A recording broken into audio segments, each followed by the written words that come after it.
Le chapitre 19 de Belzébuth relate la seconde descente de Belzébuth sur la planète Terre. Cette fois, il se rend chez les habitants de la Terre après un cataclysme local qui a englouti le continent Atlantide. Grâce à des circonstances diverses, certains êtres tricérébraux ont survécu et se sont multipliés sur de nouvelles terres. Les membres de sa tribu ont échappé à la catastrophe grâce à un oracle prononcé 1 an avant les événements, les incitant à émigrer vers un petit continent voisin. T explique que sa seconde descente sur Terre est liée à l'apparition d'archanges, d'anges et de séraphins venus de Mars. Son dialogue avec un archange, Louiseau, révèle des observations sur les conséquences de la collision des planètes et les mesures prises pour rétablir l'ordre cosmique. Après 2 catastrophes, la planète Terre a retrouvé son équilibre cosmique grâce à l'acquisition d'une lune indépendante. Cependant, des êtres tricérébraux sur Terre perturbent la formation de l'atmosphère lunaire. Une coutume religieuse commune, les offrandes de sacrifice, est répandue parmi 3 groupes différents sur un continent appelé Achark.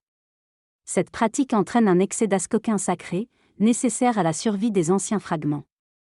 Une intervention est demandée pour résoudre ce problème et préserver l'harmonie cosmique.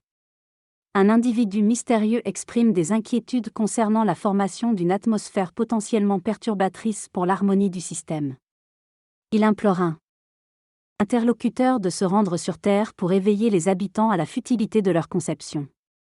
Après s'être envolé dans les airs, il atterrit sur la planète et décrit les changements géographiques qui se sont produits à la suite de catastrophes passées.